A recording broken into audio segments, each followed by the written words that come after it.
MN Dinesh Kumar గారు ఇక్కడ చూస్తున్నారు కదా, ఈ చిరుధాన్యాల పంటల్ని 25 సంవత్సరాలుగా ఇవి వెంటనే మానవునికి తక్షణమైనటువంటి శక్తిని ఇచ్చి వారిని ఆరోగ్యవంతులుగా చేయడానికి అద్భుతంగా పనిచేస్తాయని చెప్పి వీటి వైపు ఎంతో కృషి చేస్తూ మనకు వీటి గురించి వివరించడానికి, అలాగే ఈ వేదిక నుంచి ఇక్కడ ఉన్నటువంటి రైతు సోదరులు కావచ్చు, ఇక్కడ విచ్చేసినటువంటి వీళ్ళందరి నుంచి నేను ఒకటి కోరుతా ఉన్నాను. అదేంటంటే ఇక్కడ అద్భుతంగా వ్యవసాయం చేస్తూ ముందుకు వెళ్తూ ఉన్న వాళ్ళు ఇక్కడున్నారు.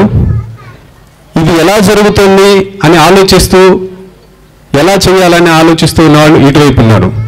మనం అందరం కలిసి ఒక మంచి సంకల్పంతో నెక్స్ట్ ఏం చేయాలి, ఈ సదస్సుని ఏదో ఒక సదస్సులాగా కాకుండా ముందుకు వెళ్ళే దిశలోకి తీసుకెళ్లే విధంగా మధ్యాహ్నం తర్వాత ఈ కార్యక్రమం ఉంటుంది. దీన్ని ముందుకు తీసుకెళ్లాల్సిన వాళ్ళందరూ కూడా ఇక్కడే ఉండి మనం ముందుకెళ్దాం. ఇక్కడ అద్భుతమైనటువంటి కాలాబోటి పరమాన్నం చూడండి. కాలాబోటి ఎప్పుడైనా విన్నారా? పాత వాళ్ళు విని ఉంటారు. తాత, కాలాబోటితో పరమాన్నం, రత్నచోడితో చిత్రాన్నం, ఇంద్రాణి సాంబారన్నం, నవారా పెరుగన్నం. విన్నామా? వద్దా? మనకు మర్చిపోయాం కదా. ఎన్ని పంటలు ఉన్నాయో తెలుసా? వింటుంటే ఆశ్చర్యం వేస్తుంది. వందలు, వేల రకాలు ఉన్నాయి ఒక్క వరిలోనే. సాంప్రదాయంగా మన తాతలు పండించిన పంటలు. వాటి కోసం వీళ్ళందరూ వాళ్ళ అహర్నిశం ప్రతి క్షణం నిరంతరం కృషి చేస్తూ ఉన్నారు. 25 సంవత్సరాలుగా వీటి కోసం ఆయన కృషి చేస్తూ ఉన్నారు. సో మనం అందరం ముందుకు వెళ్దామా వద్దా? వెళ్ళాలా వద్దా? ముందుకు వెళ్ళాలనుకునే వాళ్ళందరూ చేతులు ఎత్తండి. Thank you. మన పాంప్లెట్ మీరు చూస్తే ఆహారమే ఆరోగ్యం అని దాంట్లో రాసింది. కానీ ఈరోజు ఇంతకుముందు అందరూ మాట్లాడినారు. ఇప్పుడు మనం తింటున్న ఆహారం ద్వారా ఆహారమే ఆసుపత్రికి దారి అనేలాగా తయారైంది. ఈ వరి బియ్యము, గోధుమ అంటే గోధుమలో కూడా మైదా, తెల్ల బియ్యము, మైదా ఈరోజు మనకి అనేక రకాల ఆరోగ్య సమస్యల్ని మనలో తీసుకొచ్చింది. షుగరు, మధుమేహ వ్యాధి అనేది దాదాపుగా మన దేశంలో 10 నుండి 15% వరకు, అంటే ఒక 100లో 15 మందికి ఈరోజు షుగర్ ఉంది. హార్ట్ ప్రాబ్లమ్స్ ఉన్నాయి. క్యాన్సర్ అనేది చాలా కామన్ అయిపోయింది. ఇంతకుముందు చెప్తా ఉండినారు, రసాయనికాలు ఫ్యాక్టరీలు వాళ్ళు పెట్టి రైతులకి అలవాటు చేయించినది. ఇంతవరకు ముందు మనం పురుగు మందు అని మాట్లాడేవాళ్ళము, కానీ ఈరోజు కలుపు మందు కొత్తగా తయారైంది. అంటే మొక్కల్ని కూడా చంపేసే దానికోసము మందు తయారు చేసినారు. అది మనం పొలంలో వాడేస్తే ఇంకా మనము కలుపు తీసే అవసరమే లేదు. ఆ మొక్క చనిపోయిన తర్వాత మనము పండించే పంట కోసమని ఆ మొక్క చనిపోయేకి బలం ఉండే ఆ రసాయనికంలో తర్వాత మనము పండించిన పంట ద్వారా మనకు పోతున్న దాంట్లో ఈరోజు పరిశోధనల ద్వారా చెప్తున్నారు క్యాన్సర్ కారకులు ఇవి, క్యాన్సర్ వచ్చేది గ్యారంటీని. ఇప్పుడు మీరే చూడండి ఎంతమంది కుటుంబాల్లో ఎంతమందికి ఇప్పుడు మనం 50 సంవత్సరం ముందు 40 సంవత్సరం ముందు క్యాన్సర్ అనేది మనకు తెలియదు. ఈరోజు క్యాన్సర్ అనేది చాలా చాలా మామూలు అయిపోయింది. దానికోసం ఎంత ఖర్చు పెడుతున్నాం, ఎంత ఇబ్బంది పడుతున్నాం అనేది. సో ఇప్పుడు ఈ దీనికి నేను కోరుతున్నది ఏమంటే, ఇక్కడ కూలీ సమస్యలు రకరకాలు మాట్లాడినారు. ప్రధానమైనది ఏమంటే, మనం అనంతపురం జిల్లాలో వేరుశెనగనే ప్రధానంగా వర్షాధారంగా మనం పండిస్తూ ఉండినాము. అది ఈ మధ్యకాలంలో అదే 40 సంవత్సరం ముందు 50 సంవత్సరం ముందు మనం ఆలోచిస్తే మన రాయలసీమ ప్రాంతాల్లో దాదాపుగా ప్రతి పల్లెల్లో కూడాను ఇప్పుడు కొర్రలు, సామలు, బరిగెలు, ఆరికలు, జొన్నలు, సద్దలు, రాగులు ఇవన్నీ పంటలు పండించాము. అదే 40 సంవత్సరం నుండి మార్పు వచ్చి ఇప్పుడు మన ఆహారంలో మార్పు వచ్చింది, మన పంటల్లో కూడా మార్పు వచ్చింది. ఈరోజు మనము ఆరోగ్యంలో కూడాను దెబ్బతిని ఇప్పుడు అందరూ కూడాను ఆసుపత్రులకు పర్మనెంట్గా మనము అక్కడ మనము ఇప్పుడు ఆరోగ్యశ్రీ వచ్చింది, ఆరోగ్యశ్రీని గవర్నమెంట్ ఇచ్చింది. అది ఆరోగ్యశ్రీనా? అది అనారోగ్యశ్రీ. నిజంగా ఆరోగ్యశ్రీ అంటే ఆరోగ్యం కోసం ఏం కావాలో అది చేయాలా. ఇప్పుడు అనారోగ్యం కోసం అనేసి ఆసుపత్రికి చేరుస్తున్నాము, అక్కడ మీకు డబ్బులు ఇస్తారు, ఏదో ఆపరేషన్ చేస్తారు, ఇంకోటి చేస్తారు, మందులు తీసుకొని తింటున్నాం. నిజంగా మనం బాగుపడేది ఎక్కడైనా మనం ఆలోచిస్తున్నామా? గవర్నమెంట్ వదిలేయండి, మనము ముందుగా మన పిల్లలకి ఏమవుతుంది, మన తినే ఆహారం ద్వారా ఏమవుతుంది, ఎక్కడ మార్పు చేసుకోవాలనే దగ్గర మనం ఆలోచించడం లేదు. ఎంత తెల్లగా ఉంటే బియ్యమో అంత మంచిది అని మనము పండించింది, కష్టపడి పండించింది తీసుకొని పోయి మనము మా మిల్లు లేకపోయి అక్కడ ఫుల్ తోపడా పెట్టు అంటాము. వాడు ఇంకొంచెం ఎక్కువ పెడతాడు. అంటే ఒక రైస్ మిల్లోడు ఒక గంటకి 2 టన్నులు ఆడిస్తే వాడికి దాదాపుగా 7,000-8,000 రూపాయల ఆదాయం వస్తూ ఉంది.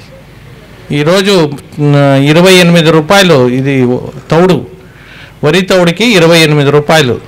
వరి నూక, పొట్టు, వేరే అంతా కూడా ఒక క్వింటాల్ ఆడిస్తే 10 కేజీలు తౌడు పక్కనకు వస్తుంది. దాంట్లోనే 200 వచ్చింది, 280-300 రూపాయలు. ఇంకా 2 టన్నులు అంటే అక్కడే 6,000 వచ్చేసా. పొట్టు అమ్ముకుంటే అది 5 రూపాయలు. అంటే ఎవరికి ఆదాయం వస్తుంది? మిల్లువాడు మీకు బియ్యం ఫ్రీగా ఆడిస్తున్నాడు. ఎందుకు ఆడిస్తున్నాడు? వాడు మీ మీద కరుణతో, జాలితో అయ్యో రైతు బాగుపడాలా, ఇంకోరు పడాలా అని చేస్తున్నాడా? లేదు. అక్కడ వాడికి ఖచ్చితంగా ఆదాయం ఉంది కాబట్టి చేస్తున్నాడు. మనం ఏం చేస్తున్నాము? మంచిగా ఉండేదంతా కూడాను అక్కడికి పక్కన పడేసి ఆ తెల్ల బియ్యం తీసుకొని ఇంకొంచెం ఎవరైనా తక్కువ పాలిష్ చేసుకొస్తే వాడిని మనము చిన్న చూపుగా చూస్తాం. అరే ఏంది ఇది మంకగా ఉంది బియ్యం అనేసి. అంటే నేను ఇక్కడ మీకు కోరుకుంటున్నది ఏమంటే, ముందు మన ఆలోచన విధానాల్లో మనం మార్పు తీసుకురాకపోతే గవర్నమెంట్ అయినా కానీ ఇంకోరైనా కానీ వచ్చి మమ్మల్ని మన కోసము అన్నీ చేస్తారని కాదు. మనం కోరితే గవర్నమెంట్లో ఏమైనా జరగవచ్చు, ముందు మనం కోరాలి. మనం కోరిందేమి? మందులు ఇవ్వండి అని కోరినాము, మందులు ఇస్తున్నారు. ఇప్పుడు ఆరోగ్యశ్రీ పెట్టినారు, దాంట్లో మందులు ఇస్తున్నారు. ఈరోజు షుగర్ జీవితం అంతా, ఒకసారి షుగర్ వస్తే జీవితం అంతా మందులే తినాలని. అదే మన అనుభవంలో ఈ చిరుధాన్యాలు మనము ఆహారంలోకి తీసుకురాగలిగితే 4 వారాల్లో మన దేహంలో షుగర్ కంట్రోల్ అవుతుంది సహజంగానే ఆహారం ద్వారా. ఇప్పుడు ఈరోజు ఇంతకుముందు చెప్పారు కదా, ఈ వరి బియ్యం కొత్త రకాలది, అంటే పాత రకాల వరి బియ్యం అనేది, అది ఆ రకాల సాంప్రదాయక రకాల వరి బియ్యాలు, వీటిని మనము పండించి దాన్ని వాడేదానికోసము వీటి చేస్తే మనకు ఖచ్చితంగా అవుతుంది. ఇప్పుడు కొర్రలు 75 రోజుల్లో కొర్ర పంట పండుతుంది. దానికేం పెద్దగా నీళ్ళు అవసరం లేదు, ఊదర్లు ఉన్నాయి. ఆరికలు 40 సంవత్సరం ముందు ప్రతి పల్లెల్లో కూడా ఆరికలు పండించారు. ఆరిక పెరగన్నము, ఆరికల అన్నము ఎంత మంచిది. మనకి ఎముకల్లో ఉండేది లోపల గుజ్జుని అది బలపరుస్తుంది. ఆ అన్నం తిన్నామంటే మనకి క్షయరోగం ఉన్నా కూడాను మనకి బాగా అవుతారు. అంటే అంత బలము ఈ ఆహారంలో ఉంది. కానీ ఇప్పుడు ఇది పండించే దానికోసము మర్చిపోయినాము.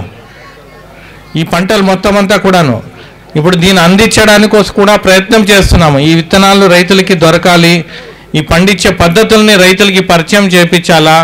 దాంతోపాటు దీన్ని సంస్కరణ చేసి దీన్ని బియ్యము వేరేటివన్నీ తయారు చేసి దాన్ని వండుకోవడానికి కావాల్సినవన్నీ కూడాను ప్రయత్నం చేస్తూ ఉన్నాము.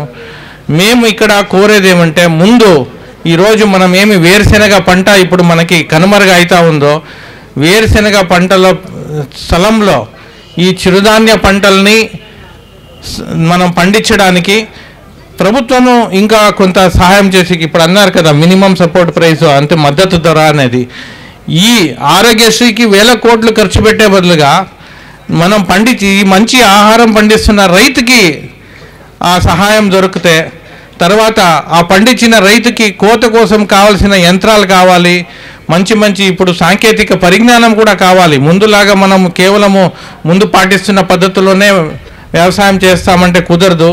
ఖచ్చితంగా మనం సాంకేతిక పరిజ్ఞానం కూడా మనం తీసుకురావాలి. మన పిల్లలు దీంట్లో ఉండి వ్యవసాయం చేయాలంటే ఖచ్చితంగా మార్పు కావాలి. నేను అంటున్నది ఏమంటే, ఈ పంట మార్పిడి కోసం మనం ఆలోచన చేయాలా. మనము పండిస్తున్న ఇప్పుడు వేరుశెనగ అంతా కూడా వర్షాధారం కాకుండా అంతా బోర్ల కిందనే పండిస్తున్నాము. ఆ బోర్ల కింద ఒక్క పంట మనం చిరుధాన్యం పండించి ఇంకొక పంట వేరుశెనగ పండిస్తే వేరుశెనగలో రోగాలు తగ్గుతాయి. తర్వాత టమోటాలు వేస్తున్నాము, దండిగా జూదం ఆడుతున్నాము, అక్కడ కూడాను మనము ఒక్క పంట మార్పిడి, ఒక్క పంట చిరుధాన్యాలు పండించేలాగా. దీనికి సంబంధించి ఇప్పుడు శ్రీనివాసరెడ్డి గారు చెప్తా ఉండినారు, మనం ఆ ఉద్యోగస్తులంతా కూడా మన పై ఆఫీసర్లు ఏం చెప్తే అది చేసుకొని పోవాలని. కానీ రైతుకి ఈరోజు సరైన అవగాహన కలిగించి సరైన మార్గదర్శనము, తర్వాత వాళ్ళకి సహకారం అందడము చాలా ముఖ్యము. కానీ అలాగని మనం అందరూ కలిసి దీని గురించి ఆలోచిస్తే అప్పుడు డిమాండ్ చేయొచ్చు మనకి ఇది కావాలి అని. సో మీ ముందర ఇవన్నీ పెట్టాము. ఇప్పుడు రాగులు, జొన్నలు, సద్దలు, కొర్రలు, సామలు ఇవంతా కూడాను. ఈరోజు కూడా ఎంతోమంది రైతులు సద్దలు పండిస్తున్నారు. కానీ సద్దలు మొత్తం అంతా కూడాను పశువుల దానాకో లేదా కోళ్ళ దానాకో పోతూ ఉంది. మనం నేరుగా మన ఆహారంలోకి తినేది తక్కువగా ఉన్నాయి. ముందు సద్ద సంగటి 30 సంవత్సరం ముందు, 40 సంవత్సరం ముందు సద్ద సంగటి ఉండేది. ఈరోజు అదే ఇక్కడ మనం తింటున్న ముద్ద, వరి ముద్ద వచ్చేసి స్టోర్ బియ్యాల్లో 95%, 5% రాగి పిండి, దాన్ని రాగి ముద్ద అని పిలుస్తూ ఉన్నాము. మనం ఇలాంటిది ఎందుకు మార్పు రాకూడదు అంటే, వాళ్ళు ఏమంటారు, ఎవరు అడగట్లేదు, కస్టమర్లు అడగట్లేదు, ఇదే కావాలంటారు, ఇది చేయకపోతే వాళ్ళు కావాల్సిందే కదా చేసేది అంటాము. సో ఎక్కడ మార్పు, ఎక్కడి నుండి మనం మొదలు పెట్టాలి? నాలో ఉన్న ప్రశ్న ఇది వచ్చి మనలో ఆలోచనలో మార్పు రావాలా. ఆహారం ఖచ్చితంగా ఆరోగ్యం వైపుకు పోవాలంటే మనం ఆహారం గురించి మన అవగాహన అయినా కానీ మనం ఆలోచిస్తున్న పద్ధతి అయినా కానీ ఖచ్చితంగా మారాలి. ఎందుకంటే 2 రూపాయలు వరి బియ్యము గవర్నమెంట్ పథకం పెట్టింది. ఆ 2 రూపాయలు వరి బియ్యం వచ్చిన తర్వాత ఈ చిరుధాన్యాలన్నీ మనం పక్కన పెట్టేశాము.